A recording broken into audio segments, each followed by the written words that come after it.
आवाज जनतेचा, लढा सर्वसामान्य जनतेच्या न्याय व हक्कांसाठी। पाथर्डी तालुक्यातील तिसगाव येथे बुधवारी युवा नेते अक्षय शिवाजीराव कर्डिले यांचा जनसंवाद दौरा उत्साहात पार पडला।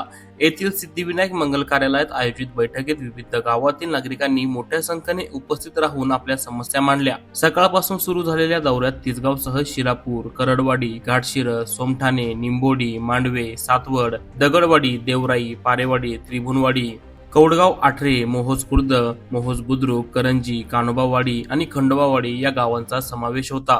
बैठकीत नागरिकांनी पाणी टंचाई, रस्त्यांची दुर्व्यवस्था, वीज पुरवठा, शेतीसाठी आवश्यक सुविधा आणि बेरोजगारी या मूलभूत प्रश्नांवर तीव्र भावना व्यक्त केल्या। यावेळी बोलताना कर्डिले म्हणाले की नागरिकांनी मांडलेले प्रश्न केवळ ऐकून घेण्यासाठी नसून त्यावर ठोस कारवाई करून निकाल लावणे ही आपली जबाबदारी आहे। काही समस्यांवर यांनी तात्काळ संबंधित अधिकाऱ्यांना सूचना देत जागेवरच तोडगा काढण्याचे आदेश दिले। ग्रामीण विकासासाठी स्पष्ट आराखडा मांडताना त्यांनी पाणी पुरवठा योजनांना गती देणे, अंतर्गत रस्त्यांचे डांबरीकरण, शेतकऱ्यांसाठी सिंचन सुविधा वाढवणे तसेच युवकांसाठी रोजगार निर्मिती या बाबींना प्राधान्य देण्यात येणार असल्याचं स्पष्ट केले। या दौऱ्यावेळी भारतीय जनता पार्टीचे पदाधिकारी व कार्यकर्ते मोठ्या संख्येने उपस्थित होते। दौऱ्यादरम्यान कर्डिले यांनी थेट संवाद साधल्यामुळे नागरिकांमध्ये समाधानाचे वातावरण दिसून आले। राजकीय दृष्ट्या महत्वाचा दौरा, या दौऱ्याकडे राजकीय दृष्ट्याही महत्वाने पाहिले जात असून कर्डिले यांनी थेट जनतेत जाऊन संवाद साधल्यामुळे स्थानिक पातळीवर त्यांची पकड अधिक मजबूत झाल्याचं चित्र दिसून आले। जलयुक्त शिवार योजना आपल्या भागात राबवली। जवळजवळ आपल्या या तिसगाव गणामध्ये 28 बंधाराची साखळी आपल्याला त्या माध्यमातून निर्माण करता आली आणि आपल्या भागात हा भाग ऊस तोडणी कामगाराचा होता म्हणून असं ओळखला जायचा। त्या तालुक्याची ओळख पासून ऊस उत्पादक बागायतदाराचा तालुका करण्यात मोठं यश आलं। मला यामध्ये एवढंच सांगायचं, निवडणूक येणार आहे, निवडणूक होणार आहे। आपल्या मतभेदाचा परिणाम जर आपल्या नेत्याला बसला तर गेल्या 2024ला आपण पाहिले की खासदार सुजयदादा विखे पाटलासारखा एक चांगला माणूस आपल्या मतभेदामुळे लोकसभेला पराभूत झाला आणि त्याचे परिणाम आपण आज या ठिकाणी बघत आहोत। 2019 ते 24 आपण सुद्धा भोगले की साहेब आमदार नसताना आपली काय अवस्था होती। आज गेल्या 2009 ते 2026 पर्यंत 17 वर्ष प्रत्येक कार्यकर्ता हा आपला साहेबांच्या पटडीमध्ये घडलाय।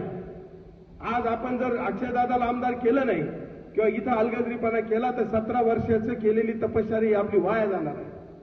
उद्याच्याला आपल्याला दुसऱ्याच्या दारात कामासाठी तात्काळ जाऊन उभा राहणार आहे, कारण या ठिकाणी आपल्याला आपल्या हक्काची खुर्ची आहे, आपल्या हक्काचा माणूस आहे। रात्री फोन करा, दुपारी फोन करा, कधी हा माणूस उपलब्ध होणार आहे। म्हणून मी माझी सर्वांना कळकळीची विनंती आहे, एकदा 2024-23 तारखेला मतदान झालं, 4ला निकाल झाल्यानंतर आपण स्वतः आमदार होणार आहोत। ही निवडणूक ही आपल्या स्वाभिमानाची निवडणूक आहे। ही निवडणूक आपल्या हक्कासाठी आपण निवडणूक करत आहोत। ही निवडणूक अक्षयदादा नुसते आमदार होणार नसून आपल्या गावातला प्रत्येक प्रश्न आमदाराच्या घरी जाऊन सुटणार आहे, यासाठी आपण ही निवडणूक करणार आहोत। आणि तुम्ही जरी म्हणत असले निवडणूक फार आपल्यासाठी अवघड नाही। या मतदारसंघाचं 3 जागेवर विभाजन झालेलं आहे। एक भाग राऊरीचा आहे, एक भाग नगर तालुक्याचा आहे, एक भाग पाथर्डी तालुक्याचा आहे। आपल्यासाठी एक यावेळेस आनंदाची बाब आहे की अक्षयदादाची एकट्यांची निवडणूक आहे। त्यामध्ये राऊरीमध्ये नामदार राधाकृष्ण विखे पाटील आणि सुजयदादा विखे पाटील हे जबाबदारी घेणार आहेत। राऊरी मतदारसंघ ते पूर्ण पाहणार आहेत। नगर तालुका ग्रामीणचे की जी वेळ सुजयदादावर आली ती वेळ अक्षयदादावर आली नाही पाहिजे। त्याचं कारण आहे की ज्या माणसाने 30 वर्षापासून सातत्याने आपल्या कुटुंबाकडे दुर्लक्ष करून गोरगरीब जनतेसाठी रात्रीचा दिवस केला, रक्ताचं पाणी केलं आणि सर्वसामान्यांच्या प्रश्नासाठी संघर्ष उभा केला। मुंबईमध्ये नेतृत्व करत असताना एक सर्वसामान्याचा आमदार म्हणून ओळख साहेबांची झाली, एक मोबाईल आमदार म्हणून त्यांची ओळख झाली। आता हीच ओळख अक्षयदादाची सुद्धा आपल्याला यापुढे महाराष्ट्रामध्ये करून दाखवायची, एवढं मी तुम्हाला जाहीर आवाहन करतो।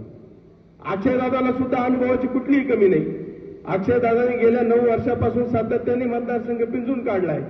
लोकांच्या सुखदुःखामध्ये, सर्वसामान्यांच्या प्रश्नामध्ये त्यांनी सुद्धा सहभाग घेऊन हिरिरीने काम या ठिकाणी केलेलं आहे। त्यांचं मतदारांच्या बाबतीत खूप चांगलं मत आहे। आणि दादा तुम्ही आता काळजी करू नका, 39 गावातल्या लोकांनी 2009 सारखी निवडणूक आपल्या हातात घेतलेली आहे। त्यामुळे तुम्ही जास्तीत जास्त लक्ष राऊरीकडे द्या। पाथर्डी तालुक्यात मोनिकाताई राजे हे 100% आमच्या बरोबर राहतील आणि या ठिकाणून 75 ते 80% मतं तुम्हाला मिळवून देतील, एवढं मी तुम्हाला या ठिकाणी निश्चित सांगतो। यानंतर